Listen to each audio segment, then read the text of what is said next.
ఈ స్కూల్ యొక్క ప్రధాన ఉపాధ్యాయురాలు రాజశ్రీ గారు, ఉపాధ్యాయురాలు శ్రీదేవి గారు, స్కూల్ మేనేజ్మెంట్ కమిటీ చైర్మన్ అయినటువంటి నాగలక్ష్మి గారు, పేరెంట్ అయినటువంటి జ్యోత్స్న గారు, గౌరవ మంత్రివర్యులు నారా లోకేష్ గారు, బాపట్ల ఎమ్మెల్యే నరేంద్ర వర్మ గారు, బాపట్ల ఎంపీ కృష్ణప్రసాద్ గారు, సెక్రటరీ స్కూల్ ఎడ్యుకేషన్ కోన శశిధర్ గారు, కమిషనర్ విజయరామరాజు గారు, కలెక్టర్ మురళీ గారు, ఈ కార్యక్రమానికి వచ్చినటువంటి ప్రత్యేకంగా పేరెంట్స్ అందరికీ, టీచర్స్కు, అదే మరి విద్యార్థులందరికీ పేరు పేరున మనస్ఫూర్తిగా నా నమస్కారాలు, అభినందనలు, శుభాభినందనలు. ఈరోజు మిమ్మల్ని అందరినీ చూస్తే చాలా సంతోషంగా ఉంది. ఇలాంటి సమావేశాలు దగ్గర మీరు చూస్తే 44,303 స్కూల్లో ఇదే సమయంలో సుమారు 1,20,00,000 మంది అటెండ్ అవుతున్నారు. దీన్ని ఒక మెగా పేరెంట్ టీచర్స్ డేగా మనం చేసుకుంటున్నాం. ఇది చరిత్రలో గిన్నీస్ రికార్డులో శాశ్వతంగా లిఖించదగ్గ రోజు అని చెప్పి కూడా నేను మీకు తెలియజేస్తున్నా. విద్యాశాఖలో పెను మార్పులు రాబోతున్నాయి.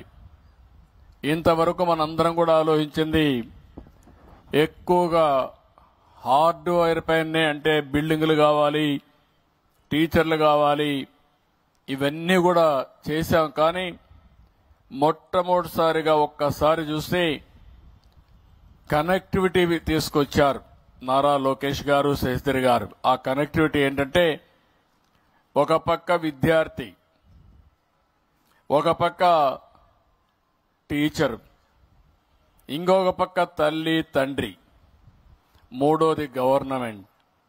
ఈ 4 కలిసి ఒక మెగా టీచర్ పేరెంట్స్ డేని ఏర్పాటు చేసుకోవడం, ఇది చరిత్రలోనే, ఆంధ్రప్రదేశ్ రాష్ట్ర చరిత్రలోనే మొట్టమొదటిసారిగా ఈ కార్యక్రమానికి నాంది పలికాం. ఇది చాలా మంచి ఈవెంట్ అని చెప్పి నేను మీకు తెలియజేస్తున్నా. ఇక్కడుండే పేరెంట్స్ అందరికీ ఒకటే విజ్ఞప్తి చేస్తున్నాను. మనం పుట్టినప్పటి నుంచి చనిపోయే వరకు ప్రతి క్షణం నేర్చుకుంటానే ఉంటాం. నేను అందుకే ఒక మాట చెప్తాను, అనునిత్యం నేను ఒక స్టూడెంట్ని. నేను నేర్చుకున్న విషయాలు మళ్లీ ప్రజల కోసం అమలు చేస్తూ ఉంటాను. ఇక్కడుండే స్టూడెంట్స్ కానీ పేరెంట్స్ కానీ మీరు గుర్తుపెట్టుకోవాల్సిన అవసరం ఉంది. కొత్త విషయాలు మీరు కూడా నేర్చుకుని మీకు, మీ కుటుంబానికి ఏ విధంగా ఉపయోగపడతాయో అవన్నీ కూడా ఎప్పటికప్పుడు అమలు చేయాల్సిన అవసరం ఉంది. పిల్లలందరికీ ఒకటే విజ్ఞప్తి చేస్తున్నా, మనందరం కూడా మన సంస్కృతి ఇప్పుడే చాలా మంది మాట్లాడారు. మాతృదేవోభవ, మొట్టమొదటిసారిగా గుర్తొచ్చేది తల్లి, జన్మనిచ్చింది తల్లి. అందుకే నేను ఒక టీచర్స్ దీంట్లోకి పోతే, పేరెంట్స్ దీనికి పోతే అందరూ తల్లులైతే అందరూ వచ్చారు, కానీ తండ్రులు మాత్రం తక్కువగా వచ్చారు. అంటే అక్కడ కూడా తండ్రి అటు ఇటు తిరుగుతూ ఉంటాడు, కానీ బిడ్డలను అంటిపెట్టుకునేది జన్మనిచ్చిన తల్లి. ఆ విషయాన్ని మనందరం గుర్తుపెట్టుకోవాల్సిన అవసరం ఉంది. ఇప్పుడే లోకేష్ కూడా చెప్పాడు నా విషయంలో కూడా. నేను కూడా మిస్ అయ్యాను, కానీ ప్రజాసేవలో మా మిస్సెస్ అయితే శ్రద్ధ పెట్టి స్టాన్ఫోర్డ్ వరకు చదివించగలిగింది. ఇది ప్రతి ఒక్క కుటుంబంలో యథార్థమైన వాస్తవం. తల్లి తర్వాత మనం గుర్తుపెట్టుకున్నది పితృదేవోభవ, తండ్రి. తల్లి, తండ్రి. ఈ 2 తర్వాత ఆచార్య దేవోభవ, టీచర్. నేను ఇప్పుడు కూడా ఎక్కడున్నా, చిన్నప్పుడు నాకు చదువు చెప్పిన టీచర్ ఇప్పుడు కూడా గుర్తున్నాడు. నా జీవితంలో ఒక ప్రగాఢమైనటువంటి మార్పు తీసుకొచ్చిన టీచర్ని జీవితంలో ఎవ్వరూ మర్చిపోలేం. ఇది మనకు వారసత్వంగా వచ్చిన సంపద అని చెప్పి కూడా నేను మీకు తెలియజేస్తున్నా. అలాంటి అందరినీ కలిపి ఈరోజు ఈ కార్యక్రమాన్ని చేపట్టడం చాలా సంతోషం వస్తుంది. అందుకే దీన్ని ఒక పేరు కూడా పెట్టాను నేను, స్టూడెంట్, పేరెంట్, టీచర్, ప్రభుత్వం. ఈ 4 కలిపి ఎస్పీటీపీ. ఎస్పీటీపీ అంటే స్టూడెంట్, పేరెంట్, టీచర్, ప్రభుత్వం కలిసి అవగాహన చేసుకున్న ఒప్పందం ఈ పిల్లల భవిష్యత్తు కోసం అని చెప్పి కూడా నేను మీకు తెలియజేస్తున్నా. నా ఆలోచన ఒకటి, ఏదైనా సాధ్యం. ప్రపంచంలో టెక్నాలజీ ముందుకు పోతా ఉంది. ఇదే బాపట్లలో చదువుకున్న వ్యక్తి అమెరికాకు పోయి అమెరికాలో $1,20,000 సంవత్సరానికి ఆదాయం సంపాదిస్తున్నాడు. మనం ఇక్కడ పుట్టి ఇక్కడే ఉంటే $2,700, $2,800 సంపాదిస్తున్నాం. అంటే మనకు వాళ్లకు వ్యత్యాసం మీరు చూస్తే 40 రెట్లు పెరిగిపోయింది. మన బిడ్డే మన ఊర్లో చదివాడు, కానీ అమెరికాకి వెళ్ళాడు. అక్కడుండే అవకాశాలను అందిపుచ్చుకున్నాడు, కొత్త విషయాలు నేర్చుకున్నాడు. అమెరికా కంటే కూడా బాగా రాణించే పరిస్థితికి వచ్చాడు. అమెరికాలో ఉండే అమెరికన్స్ ఆదాయం $60,000. వాళ్ళకంటే 2 ఆదాయం పెరిగింది. అంటే పెరిగిందంటే దానికి కారణం నాలెడ్జ్నిచ్చేదే చదువు అని చెప్పి నేను మీకు తెలియజేస్తున్నా. మనం అందరం కూడా ఆలోచిస్తూ ఉంటాం, ఏదో స్కూల్కి పోతున్నాడు, ఏదో వానాకాలం చదువుకుంటాడు, మనకేముందని పేరెంట్స్ అనుకుంటున్నారు. కానీ మీ పిల్లల భవిష్యత్తు మీ చేతుల్లో ఉంది. ఈ పిల్లల భవిష్యత్తు ఈ టీచర్ల చేతుల్లో ఉంది. అందుకే నేను చాలా స్పష్టంగా ఒక విజన్ తయారు చేశాను. ఒకప్పుడు సమైక్య ఆంధ్రప్రదేశ్లో 99-2000లో విజన్ 2020 తయారు చేశాను. అందరూ ఎగతాళి చేశారు.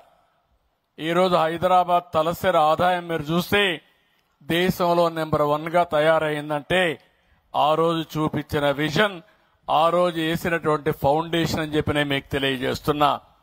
ఈ రోజు నేను ఒకటే ఆలోచిస్తున్నాను, మళ్ళీ ఒక విజన్ తయారు చేశాను.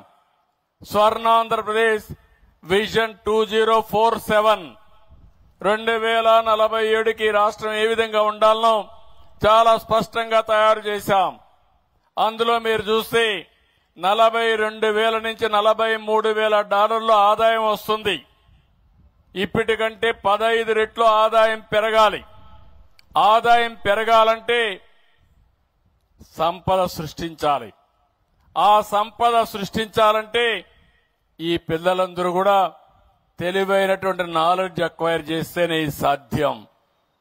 ఈరోజు గవర్నమెంట్ లో మనం అందరినీ చూస్తున్నాం. పిల్లలందరినీ ఇక్కడ ఉండేది 35 లక్షల మంది ప్రభుత్వ పాఠశాలలో చదువుతున్నారు. ఇక్కడ చదువుకునే పిల్లల్ని మనం చూస్తే డబ్బులుండేవాళ్లు కాన్వెంట్ స్కూల్కి పంపిస్తున్నారు, మంచి కోచింగ్ పెడుతున్నారు. ఎవరైతే పేద పిల్లలు ఏదైతే చిన్న చిన్న పనులు చేసుకుంటారో బడుగు బలహీన వర్గాలకు సంబంధించిన పిల్లలు ప్రభుత్వ స్కూళ్లకు వచ్చే పరిస్థితికి వచ్చారు. అయితే ఈరోజు ఈ 35 లక్షల మంది పిల్లలు మీరు చూస్తే ఎస్సీ పిల్లలున్నారు, ఎస్టీ పిల్లలున్నారు, వెనుకబడిన వర్గాల పిల్లలున్నారు, ఇంకో పక్క మైనారిటీ పిల్లలున్నారు.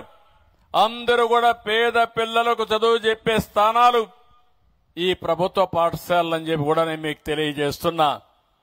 ఈరోజు రాష్ట్రంలో 38,319 ఎంపీ జడ్పీ స్కూల్స్ ఉన్నాయి. 2,087 మున్సిపల్ స్కూల్స్ ఉన్నాయి. 1,054 రెసిడెన్షియల్ స్కూల్స్ ఉన్నాయి. 2,483 ప్రభుత్వ పాఠశాలలు ఉన్నాయి. ఇవన్నీ కలిపి 44,303 ఉన్నాయి. ఇందులో పిల్లలు 35 లక్షల మంది ఉంటే 1,20,00,000 మంది పేరెంట్స్ ఉన్నారు. అందుకే హామీ ఇస్తున్నా, ఈ పిల్లల్ని ప్రైవేట్ స్కూల్స్ కంటే బెటర్ గా చదివించే బాధ్యత, ప్రయోజకులుగా తయారు చేసే బాధ్యత ఈ ప్రభుత్వం తీసుకుంటామని మీ అందరికీ హామీ ఇస్తున్నా. అదే ఈరోజు ఈ కార్యక్రమం. ఈరోజు మనం పెట్టిన కార్యక్రమం మీరు చూస్తే మెగా పేరెంట్స్ టీచర్స్ డే. ఇది శాశ్వతంగా నిర్వహించుకోవాల్సిన అవసరం ఉంది. ప్రతి సంవత్సరం డిసెంబర్ 7వ తారీఖు అంటే ఇదే రోజున ఈ సమావేశం పెద్ద ఎత్తున జరుగుతుంది. నేను కూడా అటెండ్ అవుతాను, అందరూ అటెండ్ అవుతారని చెప్పి కూడా నేను మీకు తెలియజేస్తున్నా. ఇంకో పక్కన ఈరోజు నేను చూశాను, మంచి వాతావరణం, అందరూ పేరెంట్స్ వచ్చారు, కనీసం తల్లులు వచ్చారు. తల్లి తండ్రి కూర్చొని పిల్లల గురించి ఆలోచించుకుంటూ టీచర్తో మా అబ్బాయి ఎట్టున్నాడు, ఆరోగ్యం ఎట్టుంది, రిపోర్ట్లు కూడా చదువుకొని దానికి కావలసిన యాక్షన్స్ తీసుకునే పరిస్థితికి మీరు వచ్చారు.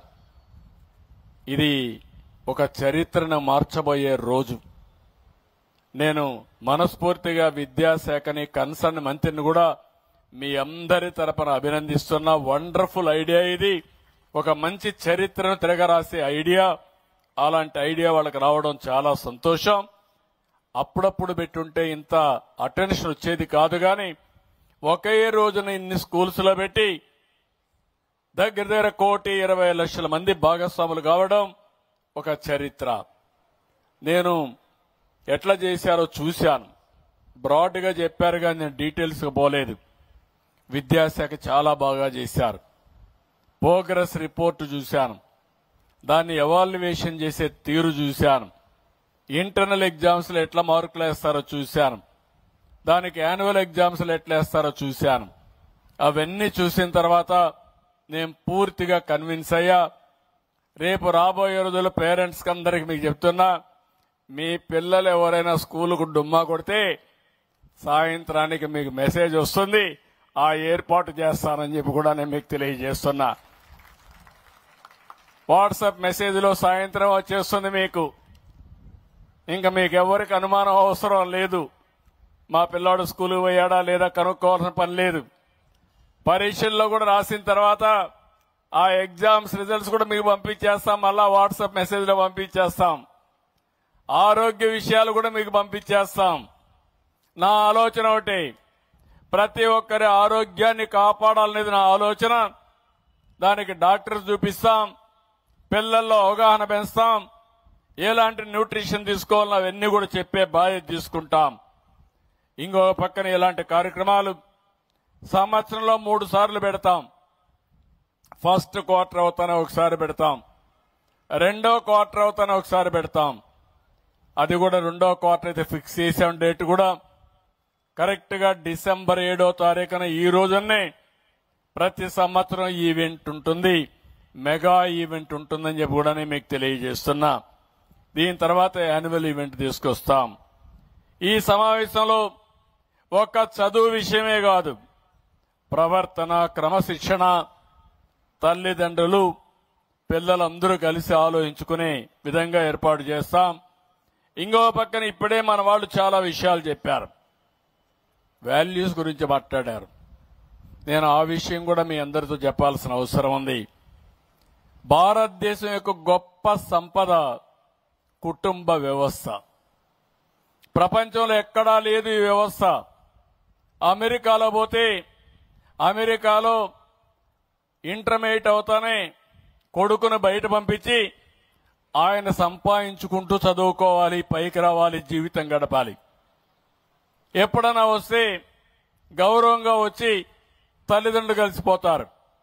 కానీ భారతదేశంలో ఇంటర్మీడియటే కాదు, BA చదివిన తర్వాత పైకి వచ్చిన తర్వాత కూడా అనునిత్యం పిల్లల కోసం పనిచేసే సంస్కృతి ఉండే ఏకైక దేశం భారతదేశం అని చెప్పి కూడా నేను మీకు తెలియజేస్తున్నా.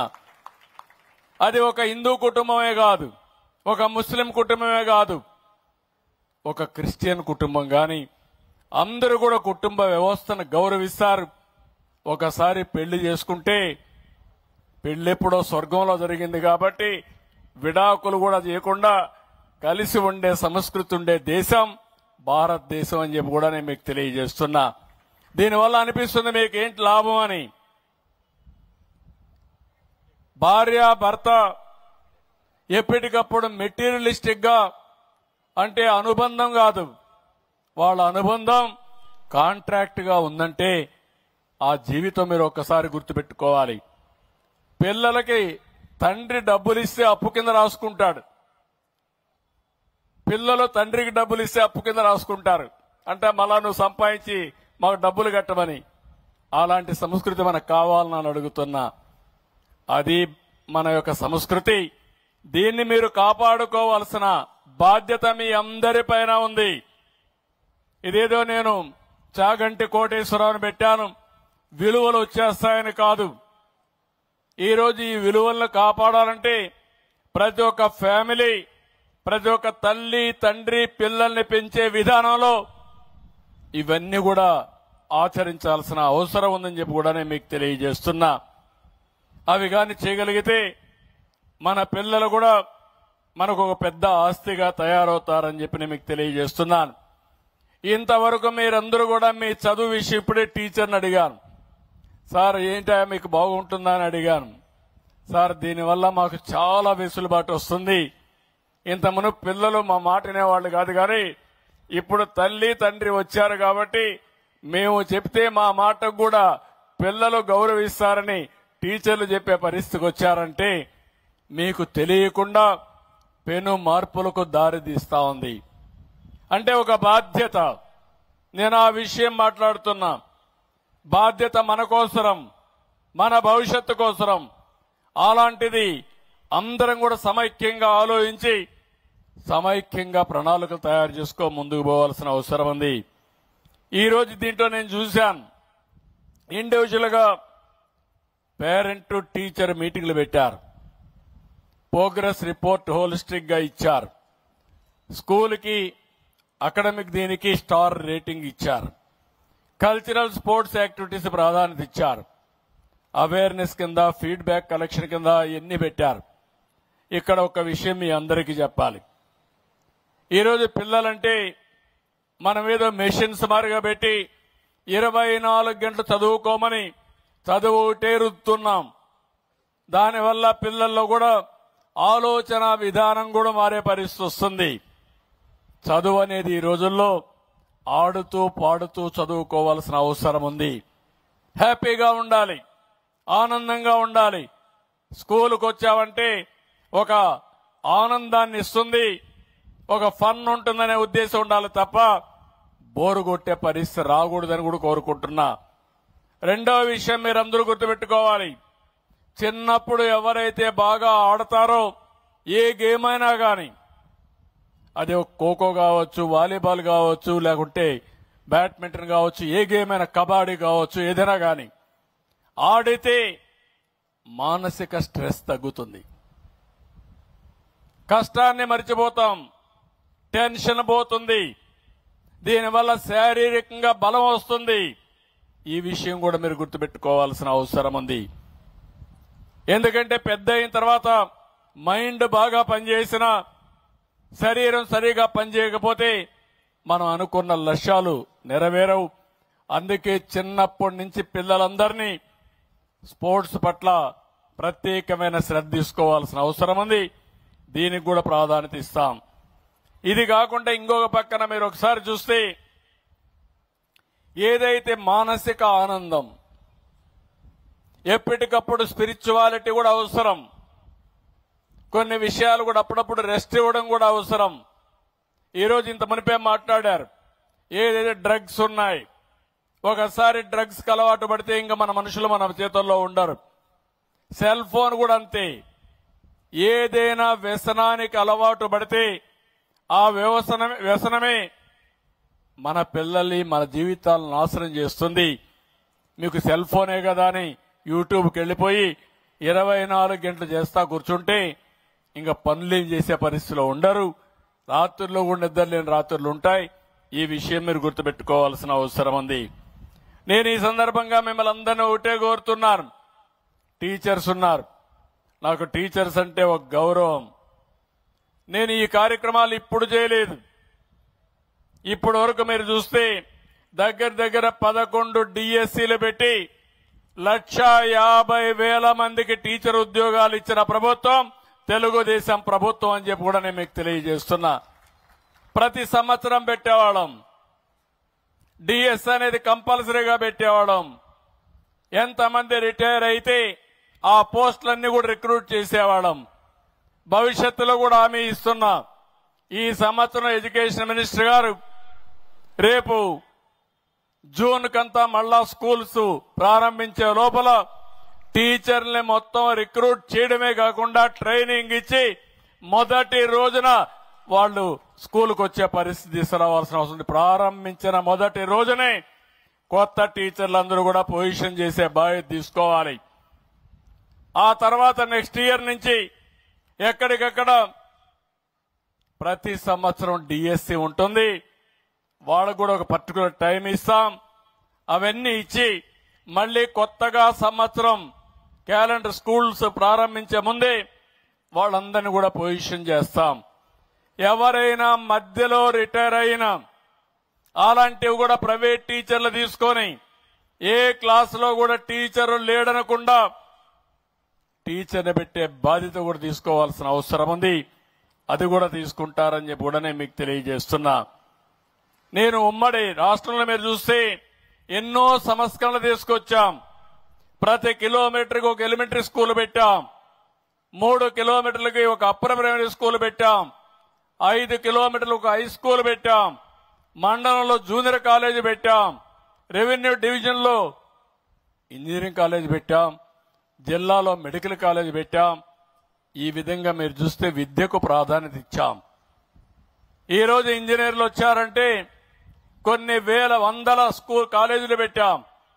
డాక్టర్లు వచ్చారంటే 10ల సంఖ్యలో మెడికల్ కాలేజీలు తీసుకొచ్చాం. దానివల్ల మన వాళ్ళు డాక్టర్లు అయ్యారు, ఇంజనీర్లు అయ్యారు, బ్రహ్మాండంగా చదువుకొని ముందుకు పోయే పరిస్థితికి వచ్చారు. ఇంకో పక్క గురుకుల పాఠశాలలు తీసుకొచ్చాం. పేద పిల్లలకు రెసిడెన్షియల్ స్కూల్స్ తీసుకొచ్చాం. ఇంకో పక్క ఆడబిడ్డలకి ఫస్ట్ టైం మీరు ఒకసారి చూస్తే గర్ల్ చైల్డ్ ఇన్సూరెన్స్ స్కీమ్ తీసుకొచ్చి 5,000 రూపాయలు బ్యాంకులో డిపాజిట్ చేసి వాళ్ళ చదువుకు జీవితంలో సెటిల్ కావడానికి ఆ రోజు డబ్బులు ఇచ్చాం. ఇంకో పక్కన ఆడబిడ్డలకు పెళ్లిళ్లకు కూడా ఆర్థిక సహాయం చేసిన ప్రభుత్వం తెలుగుదేశం ప్రభుత్వం అని చెప్పి కూడా నేను మీకు తెలియజేస్తున్నా. ఉద్యోగాల్లో కాలేజీల్లో మీరు చూస్తే 33% రిజర్వేషన్లు తెచ్చాం. ఈరోజు టీచర్లకైతే 50% అంతా కూడా మొత్తం టీచర్లు అమ్మాయిలే ఉండే పరిస్థితి తీసుకొచ్చాం. తొందరలోనే 16,347 మెగా టీచర్లు కూడా రిక్రూట్ చేస్తాం. ఇది కాకుండా మీరు చూస్తే నేను గతానికి పోకూడదు అనుకున్నాను, కానీ గతం కూడా ఆలోచించుకోవాల్సిన అవసరం ఉంది.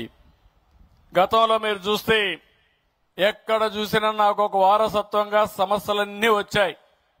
గుంతలబడిన రోడ్లు, టౌన్స్ లో ఎక్కడ చూసినా గార్బేజ్, 84 లక్షల మెట్రిక్ టన్నులు చెత్త చెదారం టౌన్స్ లో పేరకపోయింది. ఇంకో పక్కన 10 లక్షల కోట్ల రూపాయల అప్పులు, ఒక్క విద్యా వ్యవస్థలో 6,500 కోట్ల రూపాయల అప్పులు. ఇంకో పక్క బిల్లులు చూస్తే 1,00,000 కోట్ల పైన బిల్లులు బకాయిలు. ఇక్కడ ఫీజు రీఎంబర్స్మెంట్ గానీ హాస్టల్ ఖర్చులు చూస్తే 3,500 కోట్ల రూపాయలు బకాయిలు పెట్టారు. స్కూల్ కి డబ్బులు 920 కోట్ల రూపాయలు చెల్లించలేని పరిస్థితి. బట్టలు కుట్టిన డబ్బులైతే 200 కోట్లు ఇవ్వలేదు. నాడు నేడులో పనులు చేసి 1,450 కోట్లు ఇవ్వలేదు. మధ్యాహ్న భోజన బిల్లులు, కోడిగుడ్ల డబ్బులు, కడాన చిక్కీల డబ్బులు కూడా పెండింగ్ పెట్టేసి వెళ్లిపోయారు. అవన్నీ కూడా పే చేసే పరిస్థితికి వచ్చాం. 5 ఏళ్లలో ఒక్క డిఎస్సి టీచర్ని పెట్టలేదు. కొత్తగా ఒక్క టీచర్ రాలేదు. విద్యా ప్రమాణాలు ఏ విధంగా పెరుగుతాయని అడగతున్నా. ఎప్పుడైనా సరే టీచర్ లేకుంటే చదువు ఎట్లా వస్తుందని అడుగుతున్నారు. ఈ విధంగా వ్యవస్థను విచ్ఛిన్నం చేసి విలీనం పేరుతో స్కూళ్లన్నీ జీవో 117 తీసుకొచ్చి 4 లక్షల మంది పిల్లలు స్కూలుకు రాకుండా పోయే పరిస్థితికి వచ్చారు. ఇలాంటి చాలా జరిగాయి. ఈరోజు ఈ ప్రభుత్వం చాలా స్పష్టంగా ఉన్నాం. నేను అందుకనే ఇక్కడికి వచ్చినప్పుడు ఒక హామీ ఇచ్చాను. ఆ హామీ మీరు చూస్తే రాబోయే సంవత్సరం మళ్లీ స్కూల్ ప్రారంభించే సమయానికి బిల్డింగ్స్ అన్ని కూడా పూర్తి చేసి ఈ స్కూల్లో ఏ రేటింగ్ వచ్చేట్టుగా అన్ని పారామీటర్స్ ముందు తీసుకుపోతాం. 18 వస్తువుల మీద రేటింగ్ వేశారు, నేను చూశాను, చాలా బాగా చేశారు. ఆ 18 కూడా చూస్తే చాలా మంచి ఎక్సర్సైజ్ చేశారు. దానికి కూడా నేను మనస్ఫూర్తిగా అభినందిస్తున్నా. బ్రహ్మాండమైనటువంటి ఎక్సర్సైజ్ చేశారు. ఆ ఎక్సర్సైజ్ లో మీరు చూస్తే ఇక్కడ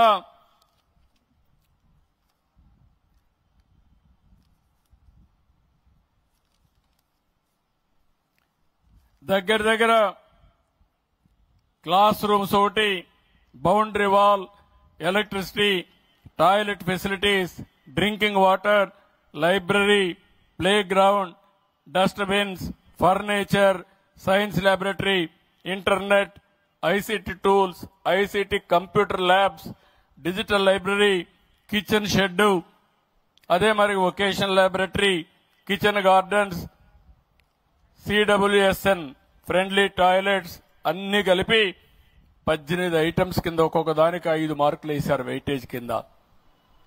కానీ ఈ స్కూల్కి చూస్తే ఇంకా మొత్తం 43% వచ్చింది.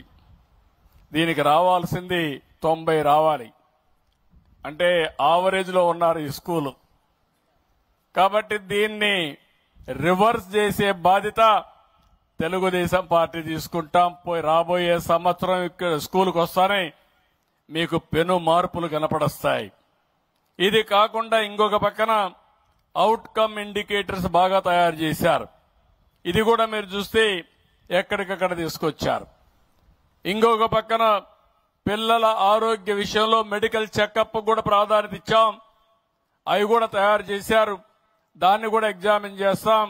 ఏ కారణాల వల్ల పిల్లలు అనారోగ్యం అవుతున్నారో అవి కూడా చూసుకొని, అంటే వాళ్ళకి ఇచ్చే ఫుడ్ వల్ల ఇంప్రూవ్ చేయగలిగితే ఫుడ్ వల్ల ఇంప్రూవ్ చేయడం, మెడిసిన్స్ ఇవ్వాలంటే మెడిసిన్స్ ఇచ్చి అన్ని విధాల ముందుకు తీసుకుపోతామని చెప్పి కూడా నేను మీకు తెలియజేస్తున్నా. ఒక విషయం మంత్రి గారికి చెప్తున్నా. ఈ విషయంలో మీరు చూసినప్పుడు ఒక R&B రోడ్డు ఉంటుంది. గుంతలు పూడిస్తే చూడంగానే బ్రహ్మాండంగా పని అయిపోయిందని మీరు అభినందిస్తారు. లేకపోతే మొన్నే మంత్రిగా, ఐటీ మంత్రిగా విశాఖపట్నానికి టీసీఎస్ను మెప్పించి 10,000 మందికి ఉద్యోగాలు కల్పించే విధంగా వాళ్ళు ఒప్పించారు. ఆ టీసీఎస్ సెంటర్ వస్తా ఉంది. అది వచ్చినప్పుడు అది మనకు విజిబుల్ గా ఒక సంవత్సరంలో కనపడొస్తుంది. కానీ విద్యాశాఖ మాత్రం సముద్రం లాంటిది. ఈ రోజు చేసిన ఫౌండేషన్ గాని ఈ రోజు చేసిన పని ఈ రోజే ఫలితాలు రావు. ఇది పెను మార్పులకు దారి తీస్తుంది. నేను ఆ రోజు ఐటీకి ప్రాధాన్యత ఇచ్చాను. ఐటీకి ప్రాధాన్యత ఇచ్చి కాలేజీలు పెడితే ఈరోజు అమెరికా లాంటి దేశంలో, ప్రపంచంలో అగ్ర దేశాల్లో ఎక్కువ ఆదాయం సంపాదించేవాడు ఎవడున్నాడంటే దానికి చిరునామాగా తెలుగు వాళ్ళు ఉన్నారంటే అది ఆ రోజు వేసిన ఫౌండేషన్. అది అలాంటి ఈ రోజు మీరు చూస్తే భవిష్యత్తులో ఎక్కడ చూసినా నాలెడ్జ్ ఎకానమీ. నాలెడ్జ్ ఎకానమీకి కావాల్సింది చదువు ముఖ్యం. టెక్నాలజీ వస్తా ఉంది. నేను ఈ విషయం మిమ్మల్ని అందరినీ ఒకటే కోరుతున్నా. టెక్నాలజీ అనేది మన జీవితాల్లో భాగస్వామ్యం అవుతుంది. ప్రాపర్ గా టెక్నాలజీ ఉపయోగించుకుంటే శారీరక కష్టపడాల్సిన పని లేదు. ఆర్థిక ఇబ్బందులకు లోనవ్వాల్సిన అవసరం ఉండదు. ఈరోజు మొత్తం నాలెడ్జ్ ఎకానమీలో మీరు చూస్తా ఉంటే వ్యవసాయంలో గాని, ఇండస్ట్రీ గాని 1-2 కాదు పెను మార్పులు వస్తున్నాయి. అవి ఏం చేయాలో అందిపుచ్చుకుంటాం. ఇంకో పక్కన మీరు చూస్తే రెండో విషయం కూడా గుర్తుపెట్టుకోవాలి. ఇవన్నీ ఒక విషయం అయితే జనాభా పెరుగుదల కూడా. నేను ఎప్పుడు ఎక్కడ పోయినా ఈ విషయం మాట్లాడుతున్నా.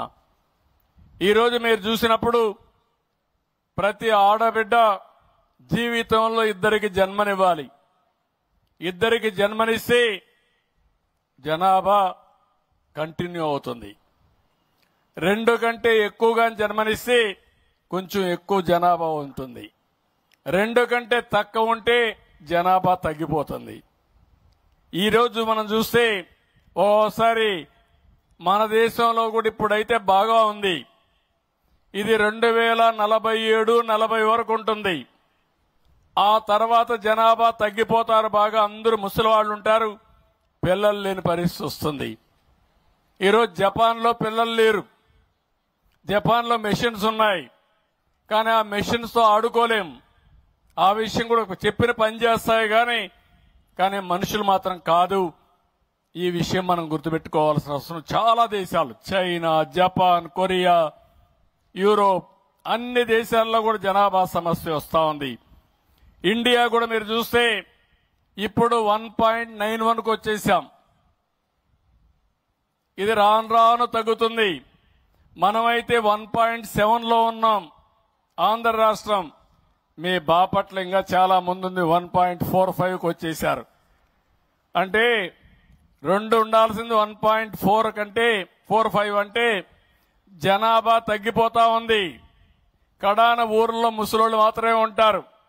ఆ తర్వాత ముసలోళ్ళు కూడా ఉండరు. వాళ్ళు చనిపోయిన తర్వాత మీ ఊరు పేరు కూడా ఉండదు. గుర్తుపెట్టుకోండి.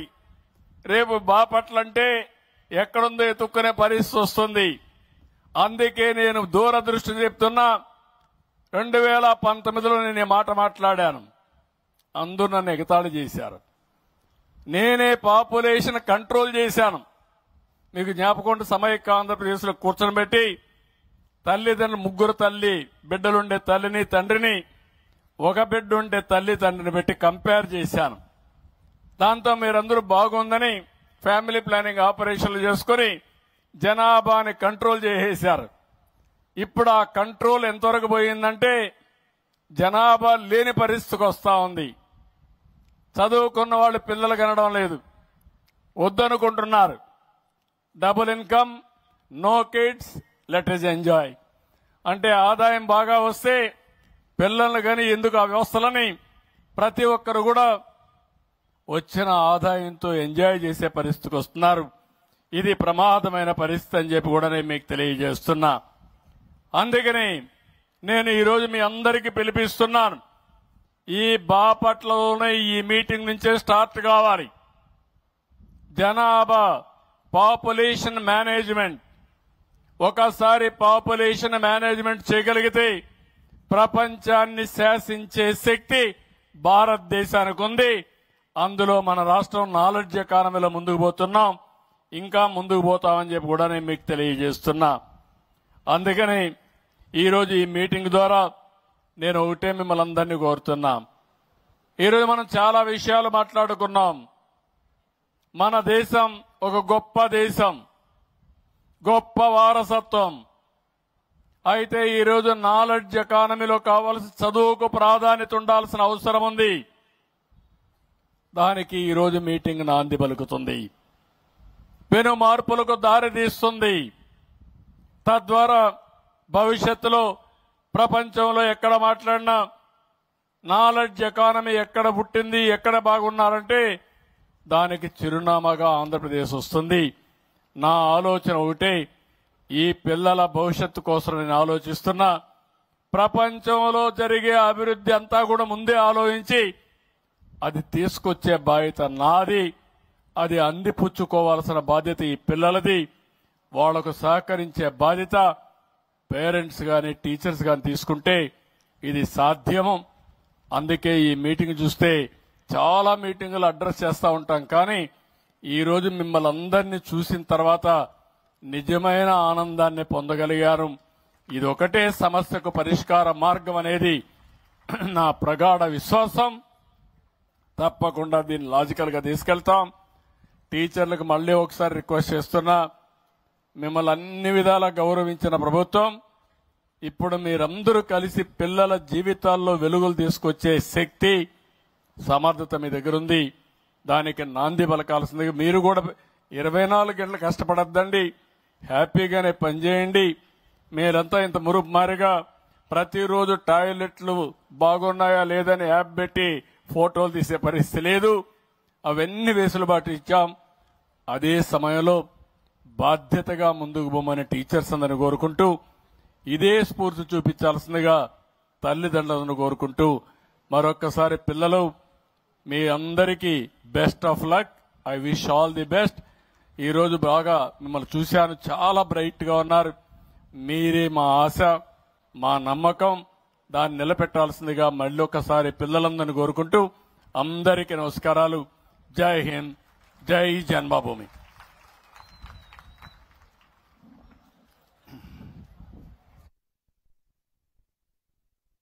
ధన్యవాదాలు సార్. అందరూ ఒక్కసారి లేచి నిలబడి కుడి చేతిని ముందుకు చాపి ప్రతిజ్ఞ చేయటానికి మెగా పేటీఎం సందర్భంగా ఒక చక్కటి ప్రతిజ్ఞ చేద్దాం. జ్యోత్స్న గారి ఆధ్వర్యంలో ప్రతిజ్ఞ జరుగుతుంది.